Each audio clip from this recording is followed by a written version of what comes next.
Governor Ben Ayade approves harmonized retirement age of service for teachers. President Muhammadu Buhari postpones 2023 National Population and Housing Census. Plus, court sentences man to 14 years imprisonment for distribution of fake and substandard engine oil in Calabar. Details and more in just a moment. Good evening and welcome to NT News at 7. I am Paul Abel. Now the news in details. In line with the provision of the Harmonized Retirement Age for Service in Nigeria Act 2022, the Governor of Cross River State, Professor Ben Ayade, has approved the harmonization of retirement age for teachers in the state public service with effect from May 1st, 2023. In a circular signed by the head of service, Dr. Timothy Akwaji, teachers in primary and post-primary schools in Cross River State will now retire on attainment of 65 years of age or 40 years of service, whichever comes first. This exempts non-teaching staff who shall continue in the conditions already existing, while the harmonization does not affect teachers who retired before the effective date of this circular. Population and housing census is used as a means to generate accurate data for proper planning and distribution of resources to meet the socio-economic needs of the people.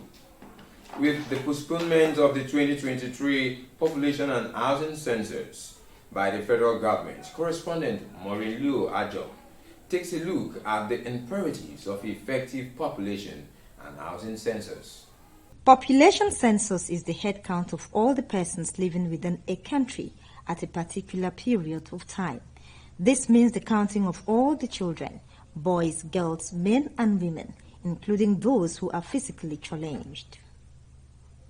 Population census helps the government in the optimal distribution of resources of the country in order to ensure states with high population get more resources than those with low population. The census of every country is often done every 10 years. However, in Nigeria, the 2023 census is coming after 16 years the last census was conducted. This expanse of time therefore has a significant effect on the indices of assessment of Nigeria's socio-economic and economic development in the areas of population size, revenue estimates, determination of the level of unemployment, standard of living, formulation of economic policies, number of migrants, distribution of resources, provision of social amenities, among other benefits. The state government and the local government areas are supposed to come into cooperation and say, hey, we need to continuously mobilize our people, sensitize our people. That is mostly what the state government and the local government authorities have to do. It is when we know the population counts that we will be able to plan effectively for social and economic development. If you don't get Cross River counted now, this census is usually done once in a very long time. That deficit will remain in Cross River until the next census. So it is the duty of us as Cross Riverians to make sure that we are counted. So every village head, every family head has a duty to himself. These stakeholders therefore stress the need for government at all levels to take ownership of the 2023 census to enable the National Population Commission reach out to hard-to-reach areas, especially in Cross River State, which the North has diverse difficult terrains and bereft of development. At the national level now, the government for President Buhari has taken ownership of this census. And how do they demonstrate it? They are supporting the Population Commission in every aspect to make sure the census is conducted smoothly. And we have asked that this be replicated in the states. I want to tell you that most of the northern states, in fact, all the northern states have taken ownership.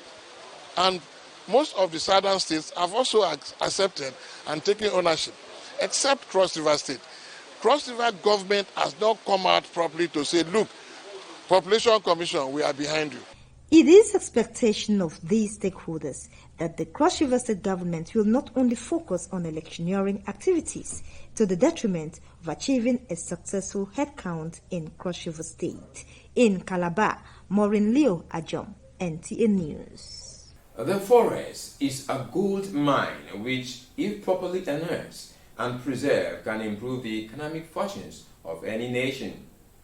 In this special report, Erica Ivy examines the economic value of forest reserves in Nigeria. Nigeria in Africa is blessed with natural resources, important forest reserves in some states of the Federation, which, if properly harnessed, will become an economic value, especially as the world battles with the issue of ozone layer, ecological problems, as well as deforestation. In Nigeria, for instance, Cross River National Park, with an area of 4,000 square kilometers comprising Oban and Akwango Division, is a habitat for birds and over 950 species of butterflies, which can encourage agriculture. Cross River National Park is one of the 25 biodiversity hotspots in the world and is the richest tropical rainforest ecosystem in Nigeria, and it is a home to the critically endangered Cross River gorilla. Some respondents maintain that forest conservation generates revenue to the government, attracts investors, as well as promote the image of not just the state, but the country through resource center. It will help in our ecosystem, like climate control. If you look at the construction aspect today, like the trees in the forest, it gives services to the building industries. We'll help them in further study of their education and other things. Others are suggesting that government should evolve measures to check the activities of loggers while investing in the nation's national park service to boost the economy. Investors to come in and to preserve animals for us. There are some plants there that can be used medically. If we take care of our forests very well and avoid deforestation, I think we'll have good air to breathe. To withdraw the strength of the monoxide and the rest, it will be okay for human. Observers say in order to diversify from the oil sector, collective effort is needed to protect the nation's forest reserve to boost the nation's gross domestic products. In Calabar, Erica Ivy, NTA News. And now to the judiciary. The Federal High Court sitting here in Calabar Judicial Division has sentenced one Fabi Olawale to 14 years imprisonment on a 7-count charge bordering on the manufacture and distribution of fake and substandard engine oil products of several companies to unsuspecting members of the public in Calabar between January 2021 to April 2022. Delivering a judgment on Thursday, April 27, 2023, after the court found Olawale guilty of all 7-count charge before the court by the prosecutor A.A. Ewa Esquire. The presiding judge, Justice Rosemary Jubo Ogorie, held that the 20 drums of the substandard product caught with him should be destroyed by the Standard Organization of Nigeria, SON.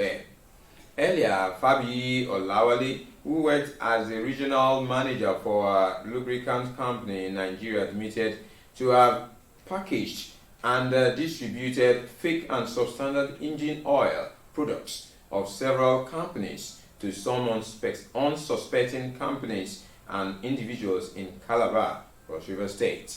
Fabi had separately distributed more than 30 drums of the substandard products to some companies who later complained that the products were damaging their machines, and thus an investigation was launched and Olawale Fabi was arrested and brought into custody.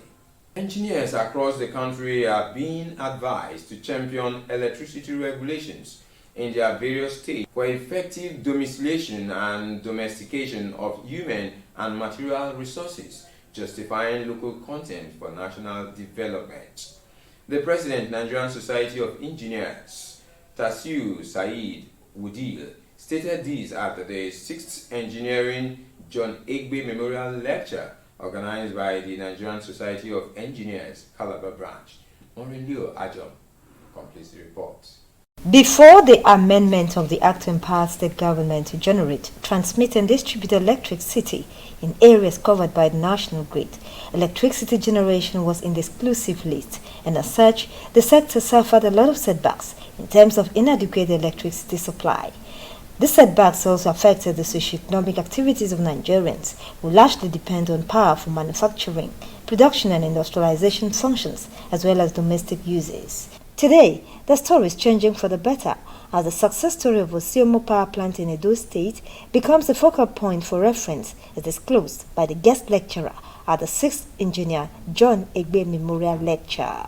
Nigerian states, including Cross River State, were told to replicate the Edo State electricity model and its success story, which of course is a product and success from local skills and technology transfer with enormous benefits beyond steady power supply. Now that there is an approval of the Constitution as delivered by the National Assembly to the President, states can have their own regulatory agencies and regulate the distribution of electricity. They may not be able to regulate transmission. They may not be able to regulate. So they will be able to regulate the very downstream. The success story of Osiomo Power Plant continues to resonate concerns on how the country's electricity supply and Cross River State in particular can be improved. New members were inducted into the Nigerian Society of Engineers, while awards were presented to deserving persons. The President, Nigeria Society of Engineers, also undertook a tour of facilities in Calabar. In Calabar, Maureen Leo, Ajom, and Enu. It is on that note we draw the curtains of tonight's news. On behalf of the entire crew, I am Paul Abel. Have a beautiful rest.